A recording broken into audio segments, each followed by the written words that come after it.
everyone, and welcome to our workshop Messages That Move, Speaking to Be Heard and Believed. During this session, you will learn how to make your communication meaningful and create messages that capture attention and build trust. Our speaker today is Metью Šīpers, founding partner at Get Prept and an expert who helps early-stage startup founders and teams communicate effectively. A quick note before we begin: if you have any questions to our speaker during this workshop, please write them in the chat. We'll go through all of them during the Q&A session at the end. Or you will also have a chance to raise your hand and ask your question out loud. So I think we can get started. Metью, the floor is yours. Thank you, Paulina. I should probably start by saying я намагаюсь вивчати українську мову. So I should probably say привіт, друзі, слава Україні, ласкаво просимо, і я дуже щасливий бути тут. Thank you for being here. Thank you, those of you who have a camera turned on. It's so nice to see your faces. Those of you who may be doing other things, that's also fine. I'm going to try and give some opportunities for us to have some interaction today. So please feel free to say things in the chat. If you've got something you'd love to say, click the raise hand button and feel free to unmute yourself. That's the nice thing about these webinars, is we can interact. It's not like a YouTube video. So I'll start by asking just in the chat, where are you at today? It's good for me to understand how people are feeling in advance of this webinar. So which number, Raccoon, are you feeling today? Just throw that in the chat. I'd love to know where you're at today. Alex is a 1. I think personally, I'm definitely a 9 today. I'm excited about this. 7, kind of maybe a little bit suspicious. I love it. A 9 as well. Oh, lots of 9s. A 2. Okay, Diana may be here to learn something.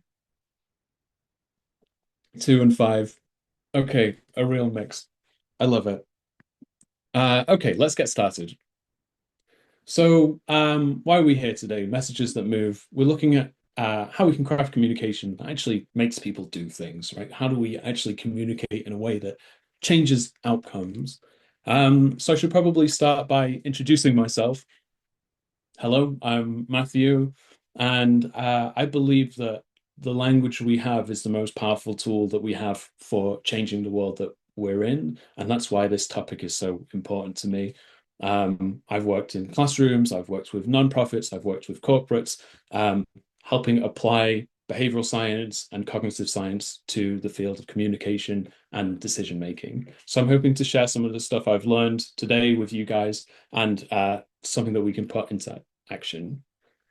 So before we begin, I'd love to actually hand things over to you. Some of you have already answered in emails to me in the sign up links, but I'd really love to know, what would you hope to take away from today? If today's webinar was like the most successful session that you could imagine, what would you hope to take away? I'll give you maybe just 30 seconds to throw something in a chat. Maybe it's a word, maybe it's 2 words. What would you hope to take away from today if today went really, really well?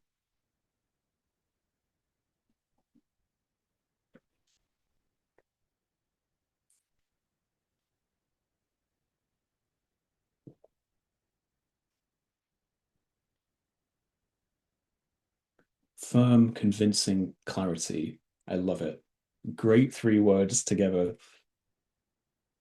Some interesting tips, some insights of storytelling from Michailo. How to craft messages to potential investors. We'll talk a little bit about approaching investors. Clarity and inspiration from Anna. Super. Okay, feel free to throw more ideas. I know sometimes some of you might still be typing, but I'll move on because there's a lot I'd like to share with you all today. Yes, Pedro, this will be recorded. The Metro, yes, hopefully we'll touch this idea of how we can sell without selling. So I'd like to do basically 3 things today. 1, I'd like to start with how the brain works and a foundation for communication that's rooted in how the brain works.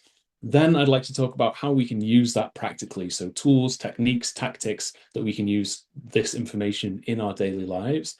And then finally, and because this is really important, some practice. So we'll do about an hour on one and two. And then the final half an hour, we'll have a kind of networking session where I'll ask you to jump into small rooms with each other and actually have the opportunity to network and introduce yourself. So please be ready for that if that's something you'd like to do. It is optional, but these things are best, they work best when they're applied. Okay. So a little bit of brain science to begin. And I promise you it'll all make sense. So the first point is that our brains evolved to be energy efficient. And I'm wondering if anybody knows what these three images are. Any idea what we're seeing in these three images? Please use the chat.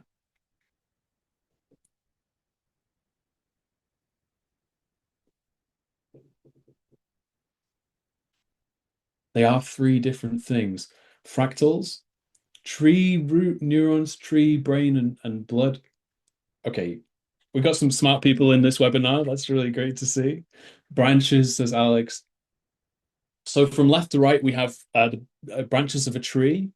The middle picture is actually the branches of our lungs, and then the final picture is the branches of our neurons. What has that got to do with anything? Well, there's this question of why do they all follow the same pattern? Why do we see the same pattern repeated in nature, in the branches of a tree, in the branches of our lungs, in the branches of a neuron?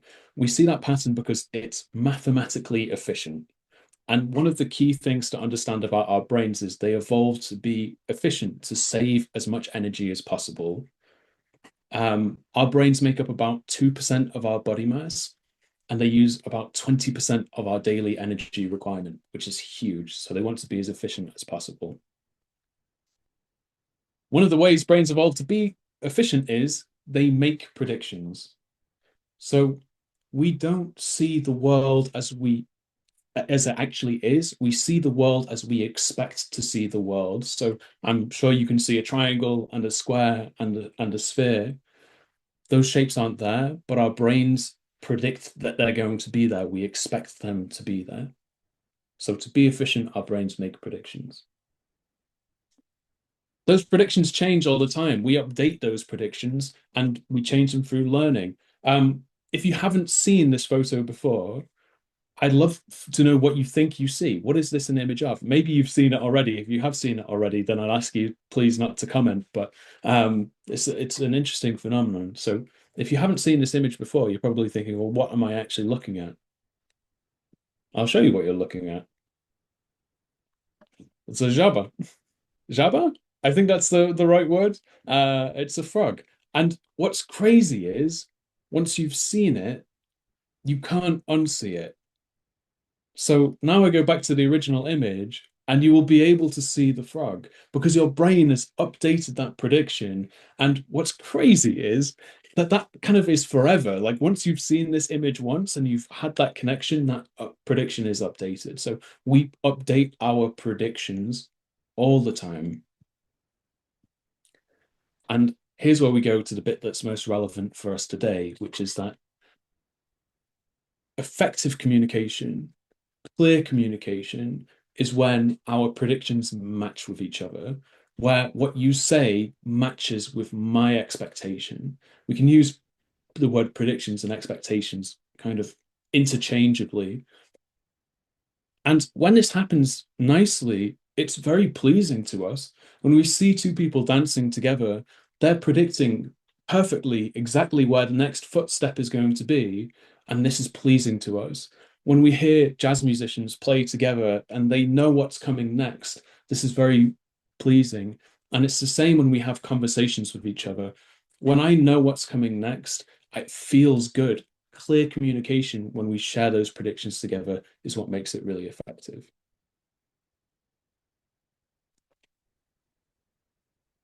Has anyone ever received this message before? This text?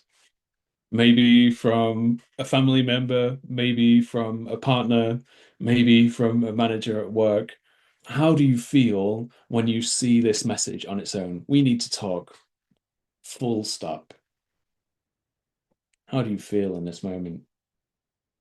It's about to be very serious. Yeah. Like probably I'm in trouble. Probably like I'm worried now. I'm anxious. It's pretty scary. Why is that? Why does this sentence on its own feel so intense? It's because we have very little clarity, Vasil, completely. There's no details. We don't understand what's coming next. And that means that our brains have to run lots of predictions to try and figure out, oh God, what is it that I've done? Am I going to be sleeping on the sofa tonight or not? It's very different. We need to talk. I know about the affair you've been having at work, and we need to talk. I don't know what we're going to watch now that we finished this season of Severance. Those are two very different things and they have very different reactions. But without that clarity, we have to fill in the gaps and our brains have to work overtime to make those predictions. So uncertainty is expensive when we don't have clarity in terms of what we're doing. It costs our brain and it costs our brain resources and processing power. So by providing clarity, we're actually saving other people resources. And that's the kind of foundation for effective communication. Last bit of kind of brain stuff, and then we'll get into the practical elements, which is there's three parts of a prediction. The first thing that I have to do is I have to actually pay attention to something. And I ask this question, do I notice it? There's a lot of stuff that's in the world around us that we don't even notice. It doesn't stand out. So in order to change someone's behavior, first they have to notice this thing. Next, we go through this assessment process where we say, does it matter to me? Is this thing important or not? And then finally, we have this final decision, which is, should I do something about it, right? Do I need to act? And a classic example of this would be, imagine you're at an airport. You're sat in the waiting lounge at an airport. There's so much going on around you. People talking, people buying cigarettes and, duty-free alcohol. And then you hear the sound on the speakers, ding dong, and it gets your attention because you have this prediction. Okay, that sound means something. It means I should listen. So I notice it. The next thing I'm listening for is this relevant to me at all? I have to assess it. Maybe I hear my flight number, and if I hear my flight number, then I go, okay, that is important to me. It does matter. I should listen to it. And then I have to work out, do I need to do something? If they tell me my flight is delayed, then I know that I just sit here and I don't do anything else. But if they tell me the gate's closing in 10 minutes and this is the last call for Metью Šīpers, then I better be running through the airport to try and catch my gate. So we have the three stages of the way that our brains process that information. Where this is really helpful is trying to understand where our messaging is not landing. So if you're having something where your communications, maybe that's your marketing, maybe you're pitching investors, maybe you're doing internal pitching and something's not working, this is a great way of understanding where is it that that's breaking down. Maybe I'm getting people's attention, but they keep scrolling, so it doesn't matter to them. Or maybe I get people's attention and they're really engaged, but it's not changing the behavior, so I need to do something at that step. So which step are we looking at of that prediction?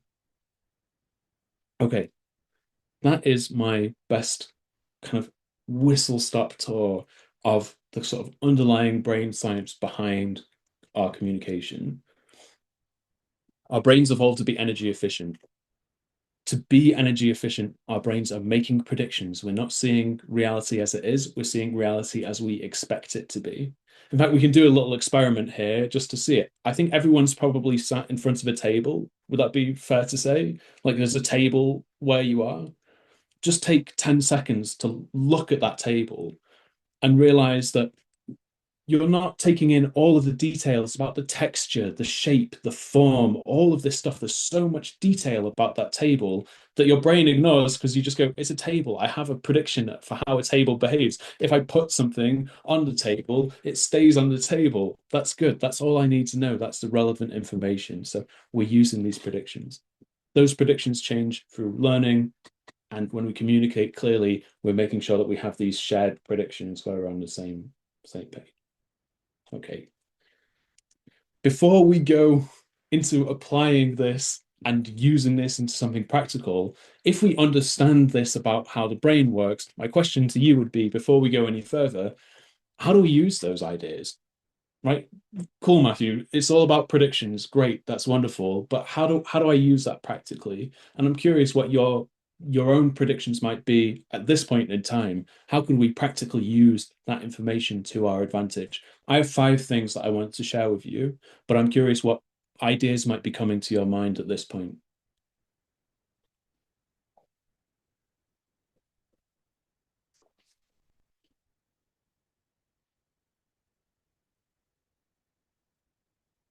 Maybe it's a little pressure. If you feel like there's something you'd like to share, I am very curious to know. Okay, what might we actually do? And I will share my own sort of 5. I think there's tons of things we can do. I'm going to share the 5 that I see most commonly in my experience where people want. Natalia says to say to investors what they want. I think I get what you're getting at, and I think you're kind of right, which is thinking about what other people want. If we have the same learning, we have the same predictions. Yeah. Put people through the same learning. Yeah. Start with a summary. Okay, cool. I think we're onto a really good path today. 5 things that I think are really solid ways of actually applying this in action. We'll go through them one by one and see. We'll start with this. Get to know your audience.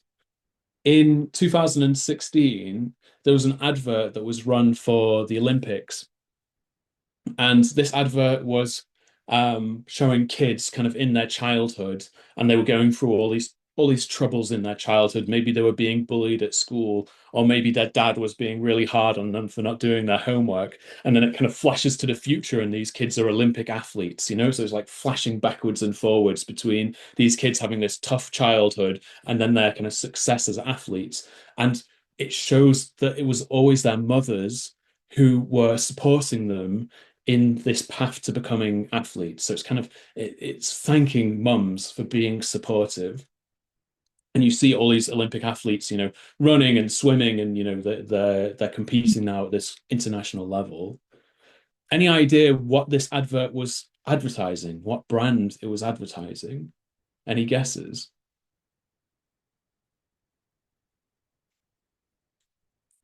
If you had to guess, where would you go? You know, thinking Olympics, Olympic sports.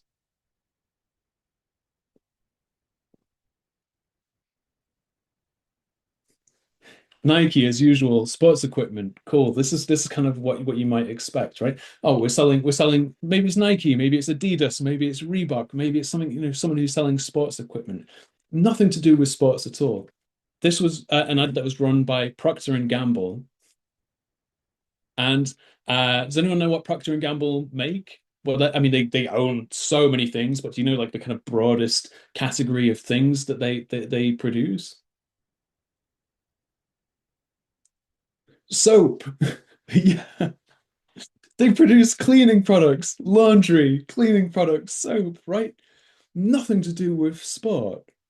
But you can see from the stats on the screen just how effective this ad campaign was.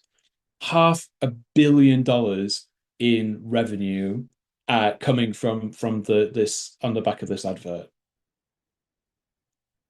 Nothing to do with soap, everything to do with understanding who is that audience, who is the biggest demographic that buys Procter and Gamble products. Mums. Who does all the cleaning? Mums, right? I'm not saying that that's the way that it should be, but it's just they knew who they were selling to, and they knew if we generate an emotional response in our target demographic, that will lead to increased sales. So the classic advice is know your audience, but I think actually the real way of thinking about it is to get to know your audience, because sometimes our preconceived ideas aren't correct. And really effective communication starts with who is it that I'm communicating with? What is meaningful and valuable to them? This advert played on this idea that mums do everything for their kids. That's an important part of their identity. And here we have this solid wedge into their emotional experience. And so we can activate that It came from a deep knowledge of their audience. Personally, I'd prefer to see these strategies used for more like human good than just, selling more soap and more of these products, which is precisely why I want to share this stuff. Start with this understanding of our audience.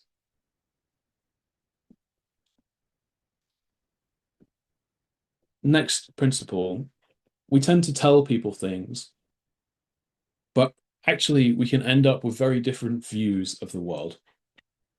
So I might look at the world, and to me, it looks like this, right? A nice little rabbit, he's eating a carrot, there's a stream in the background. But actually, the guy next to me might be looking at the world, and it looks like this. If you're a scientist and you've trained as a scientist, you might be seeing something like this. And if you're working as a scientist in a lab and you're doing research, you're probably used to communicating with people who also see the world like this.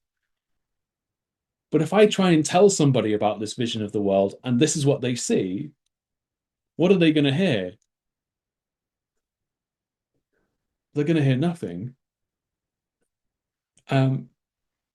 We're looking at entirely the same world, but with a completely different lens. And so often we share our perspective from this assumption that other people have that same perspective. I see this, I do a lot of work with scientists and academics, and it's normal, right? If you see the world like this, you start to believe that everyone else sees the world in the same way. It just becomes, it's hard to imagine what it's like to not see the world like this. But you forget that there are some people who are just plain and simple seeing the bunny rabbit.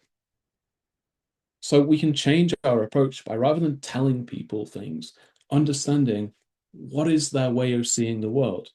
Teaching is not this process, and I know this, I was a teacher for 7 years.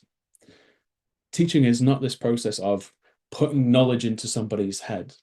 It's this process of slowly shifting the way that they see the world from more to more like this. So how can you do this? What's a practical way of putting that into action? There's a really lovely question that we can ask, and we can ask it anywhere, which is, how familiar are you with this topic?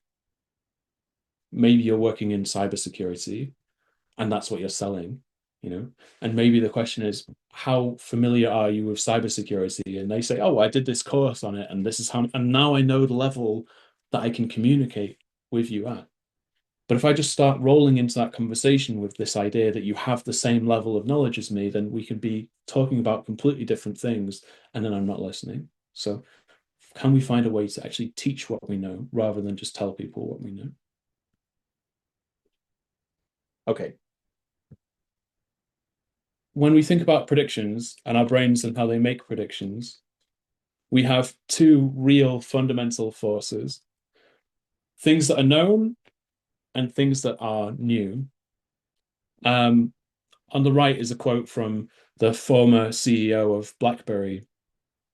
And this is right at the time that the iPhone.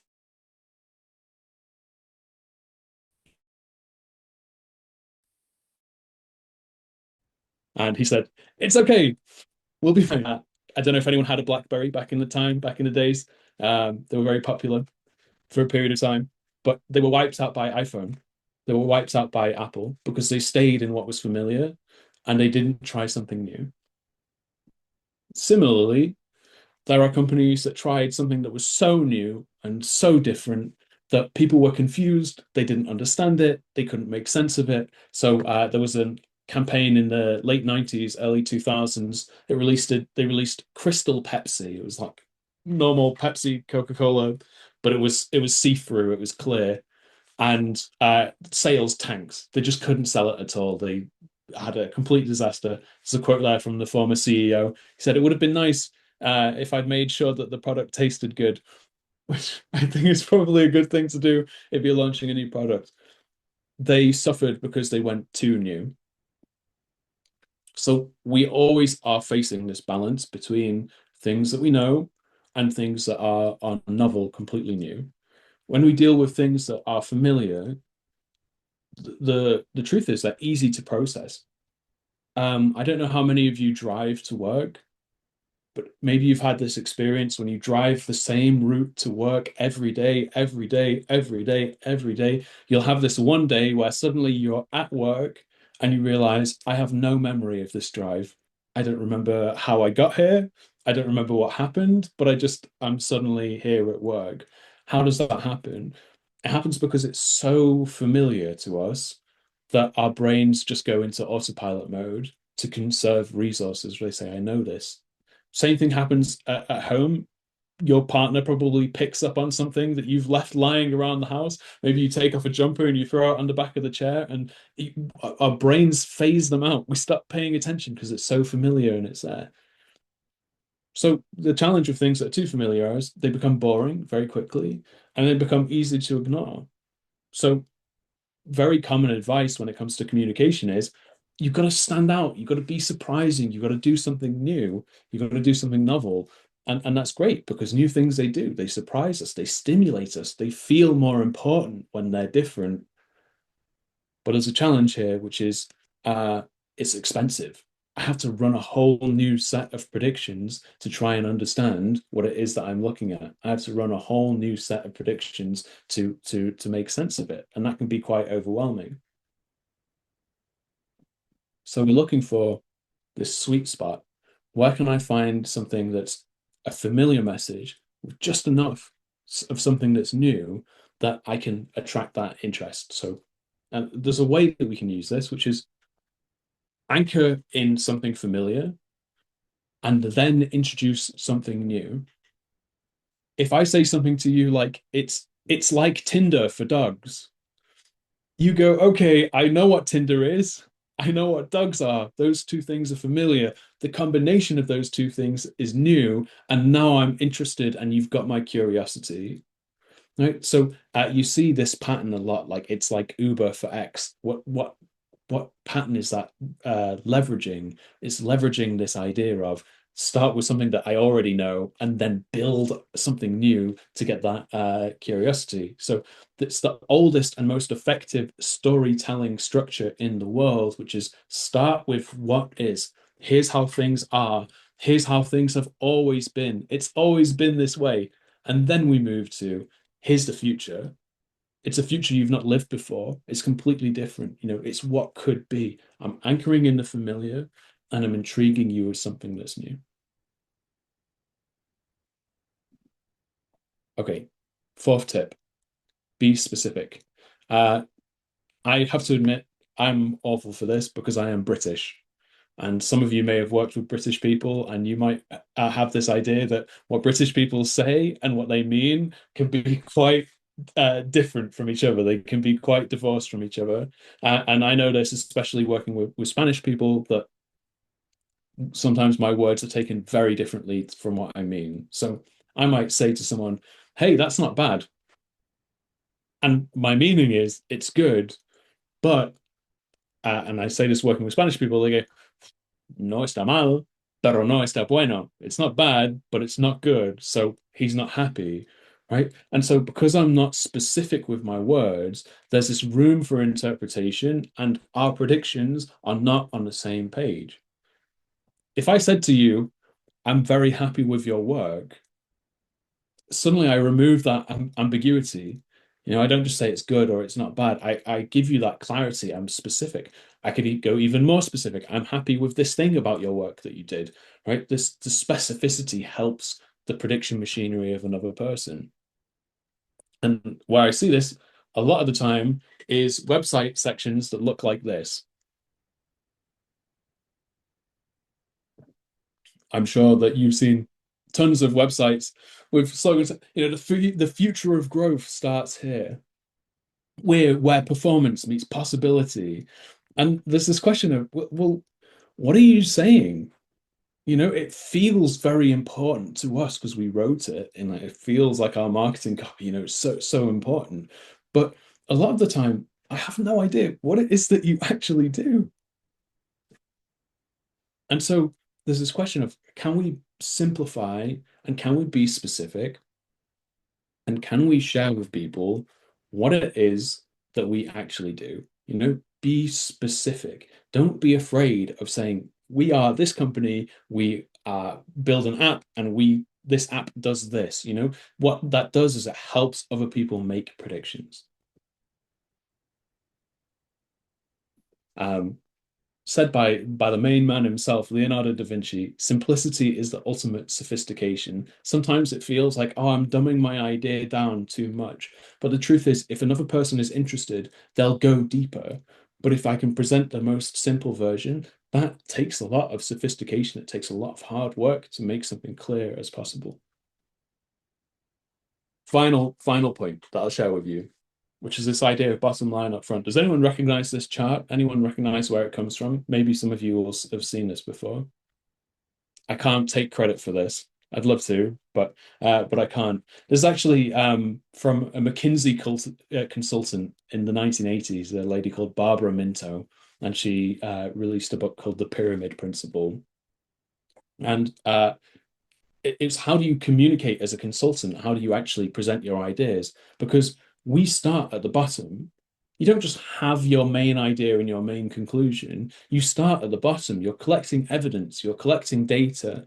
And from that evidence and data, you're synthesizing some sort of insights, some sort of arguments that then come together to make your key message. So we do our research, we climb the pyramid like this. The problem is we tend to present that way as well.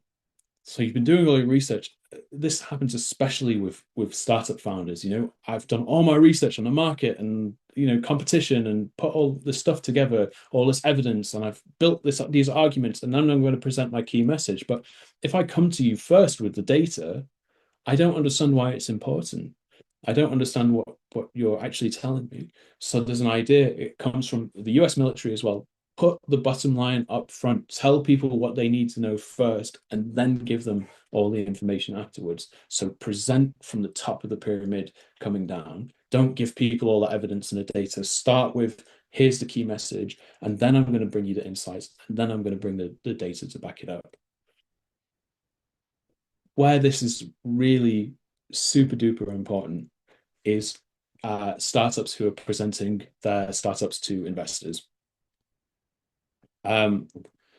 If you, hope that we have some startup founders in here. I saw, like, from the attendance list, there are lots of people who are coming from the startup world. So hopefully this is something you understand. If you're an entrepreneur and you're building your own business, you're starting from the ground up, and every day is a struggle because you're trying to convince yourself every day, yes, my project can work. I believe in this. You know, you're looking for all these data points that we're going to make it. We're going to be able to do it. You're building this house of cards step by step by step by step. And then we tend to present the same thing to an investor, but an investor is using an entirely different mental model to approach this thing. An investor is looking at it from this angle of, I'm looking for the one weak spot. I'm looking for the one thing that I can pull this whole thing down. I want to know those key messages up front because I have another 100 pitch decks to get through today. So flip the script. Rather than presenting this argument that's built up, start with the most important point. Start with the kind of weak points and work your way backwards from there. And that is my kind of 5 most practical points in terms of how can we use these things to our advantage? How can we use what we understand about the brain and how it interprets information to our advantage when we're communicating? And I think, Paulina, now's maybe a nice little place to make a pause in case there are any questions. So if there are questions, please feel free to throw them in the chat, or even to unmute yourself. If you do have a question and you're happy to unmute yourself, I'd ask you to put a raised hand button first, and then unmute yourself. Roma asks, which font do you use? I think it's Noto Sans. I'd have to go and double check. I stole it from someone whose website I thought looked good. I can double check after the webinar.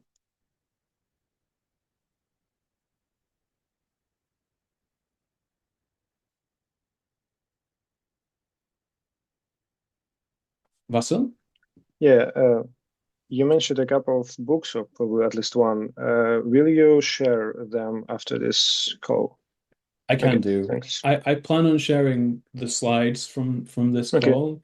What I haven't put in is like a reading list, but I can do that afterwards because a lot of this stuff is, there's some very nice books that kind of capture some of these ideas. And I feel today I want to give this very high level overview, but when you start going down this rabbit hole, there's more and more stuff that comes up. We go in so many different directions. So yeah, I'll share a reading list when we send the slides out. Okay, thanks.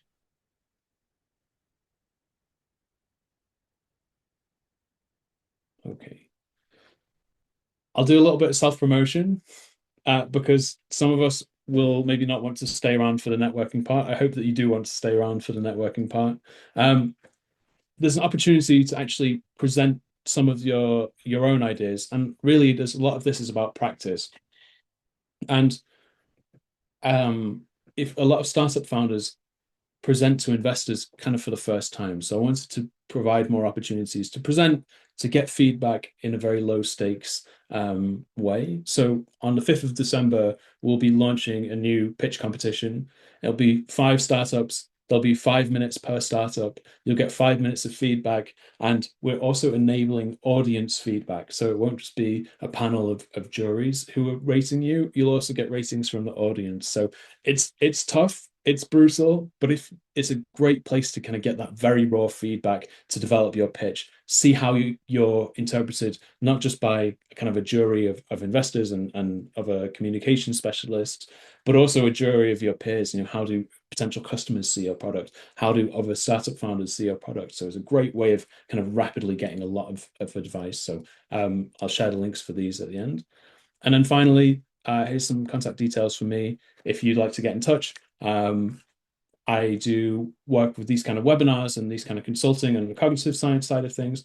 I also work with founders on their fundraising, and it's always a joy for me to work with Ukrainian founders, bringing themselves out of Ukraine into the market and so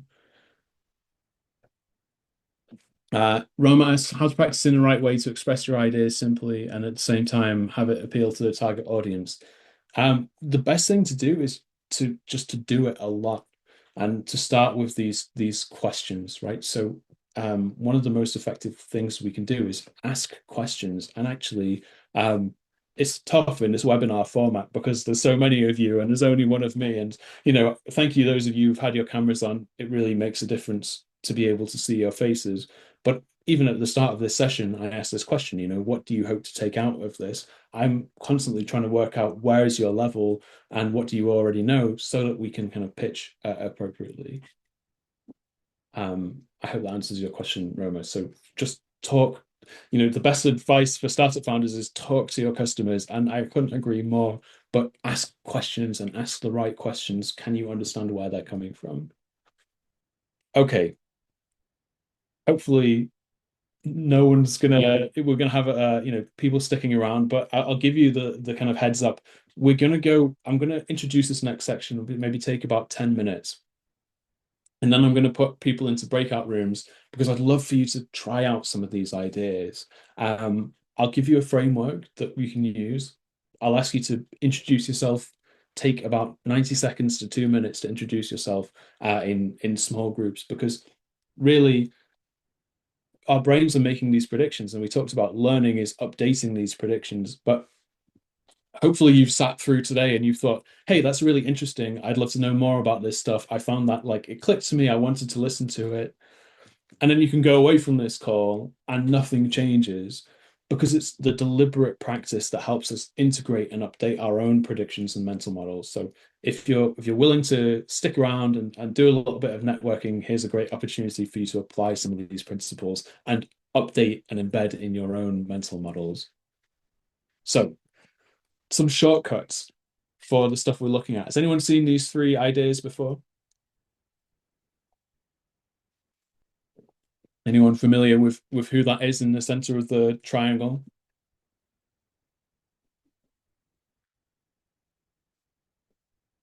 He is Greek. Aristotle, Michailo. Quick. Yeah, that is Aristotle. And he wrote about rhetoric. And, it's over 2,000 years old. And still super relevant today, so relevant to the work that we do, because we basically have three areas that we make predictions with about other people very, very quick. When I'm listening to somebody else, I'm making these three broad areas of prediction when I'm listening to them. One, are they emotional? Do they stir an emotion in me? If we connect with people emotionally, then I'm ready to listen, right? Your emotion is your quickest prediction system that happens before the logical brain kicks in. There's a great book on this called How Emotions Are Made by Lisa Feldman Barrett, and she talks about how your emotions are your kind of quick system for assessing whether or not things are important. So we start with emotion. We also listen to other people based on whether or not what they're saying makes sense. You know, are they logical? Do they have a coherent argument that makes sense, is reasonable? And then also, we judge people based on their character, their reputation. What do we know about them? Should we listen to them based on the information that we have?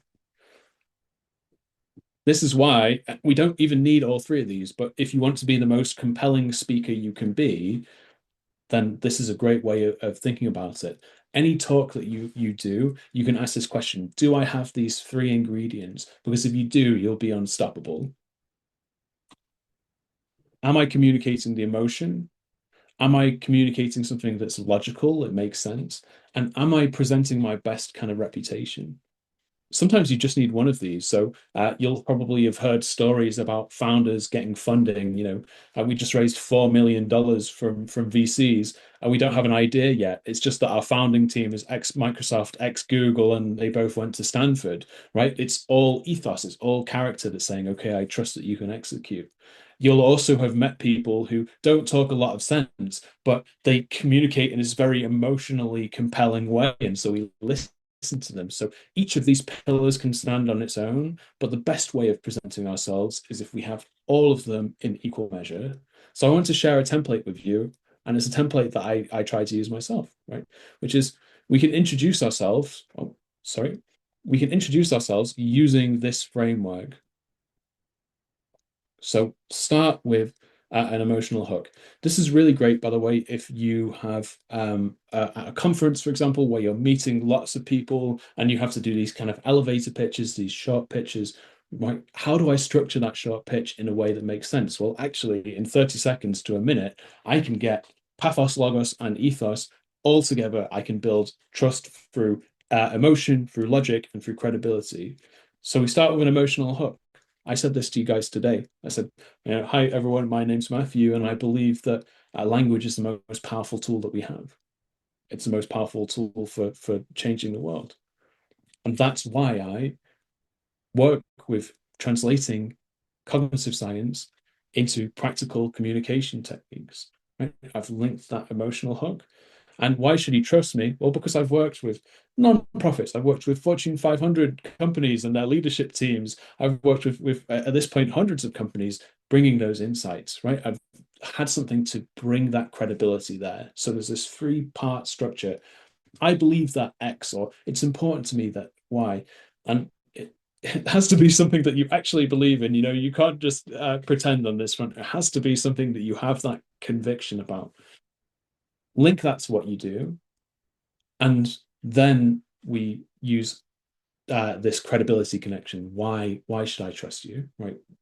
Give me an achievement. Give me something that you've done. Maybe you've got decades of experience, or maybe you did a big project and you had amazing outcomes. You know, when you hit this threefold thing, it immediately our brains go ding, ding, ding. You've ticked all the boxes, and now I'm ready to listen to whatever it is you have to say.